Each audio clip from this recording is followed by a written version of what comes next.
Yeah, I'm joined by Alberta Minister of Utilities and Affordability, Nathan Neudorf. I really appreciate you coming in to talk to us today here at the Global Energy Show. Well, it's great to be here. Thanks for having me. So, I mean, just to kind of start with quickly, though, as I was saying earlier, it's an unusual title for a ministry. I mean, it makes sense, affordability and utilities. They're tied together. How does that work? Well, affordability is a top issue for Albertans, and what many people don't always realize is utilities, particularly electricity, but natural gas, water, other utilities that we use, really impact the cost of living, from the way you heat your home or light your grocery store or cool the food that you eat.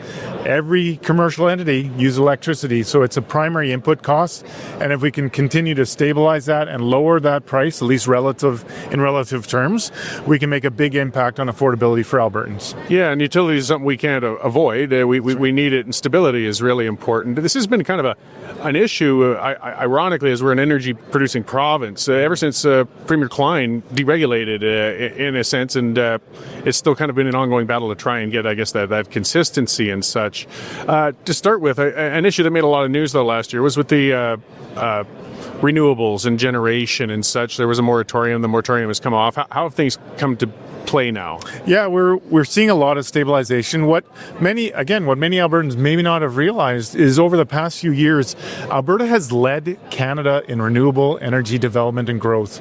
In 2023, 93% of all renewable projects in Canada were built right here in Alberta, and in 2024, we saw an even greater number. So we need to bring that balance and stability back.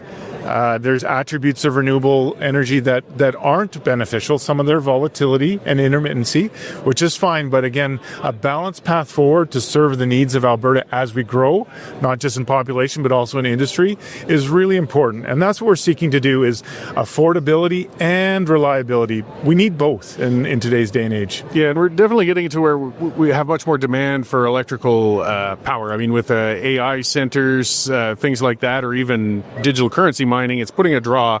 We need to increase our ability. One of the challenges, though, I saw that near your mandate letter, is we want to increase it, but we've got Ottawa with a lot of regulations and emissions caps, things such as that. How have you been navigating with that? Well, it's a continual endeavor to get the federal government, Ottawa Liberal Party in particular, to understand why Alberta is different. A lot of people would like to see more hydroelectricity. We would love to do that in Alberta. We don't, unfortunately, have the geography or the geology to allow much more than we currently have. And the demands, as you said earlier, are ever increasing for electricity. That's why we're exploring geothermal, we're exploring nuclear, we're exploring the future so that we get clean electricity, sustainable electricity, as well as affordable and reliable. And we sit on some of the largest natural gas reserves in the world. We want to utilize that resource as responsibly and effectively and efficiently as possible. That's why we're making the changes.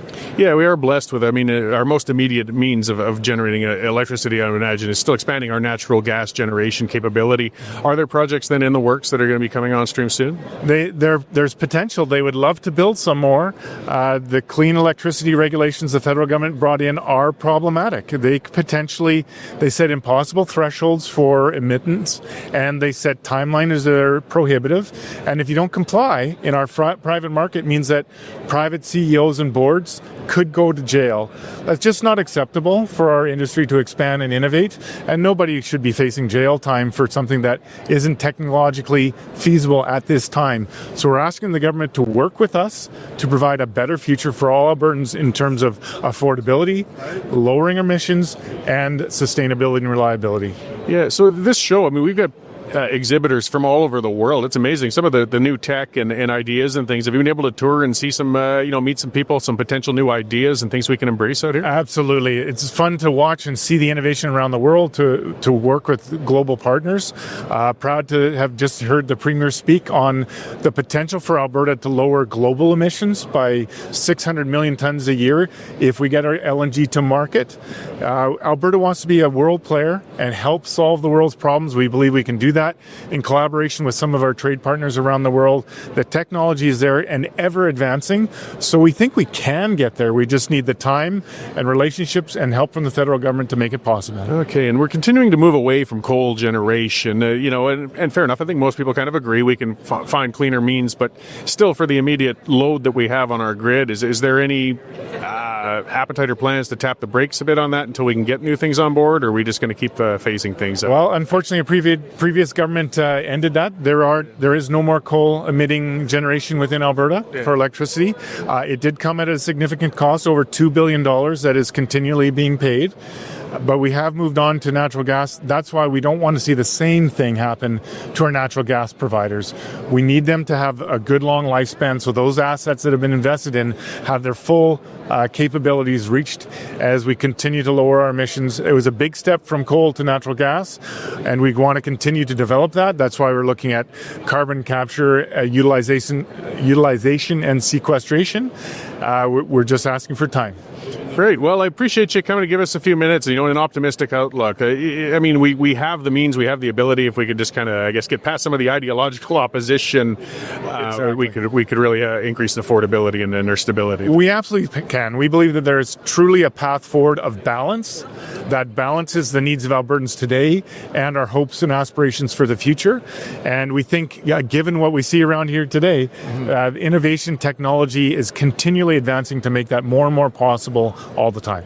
Great. Well, I'll let you get back to the show and perhaps find a few more of those creative generating sources for Alberta. Great. Thanks a lot, Cory. Thank you.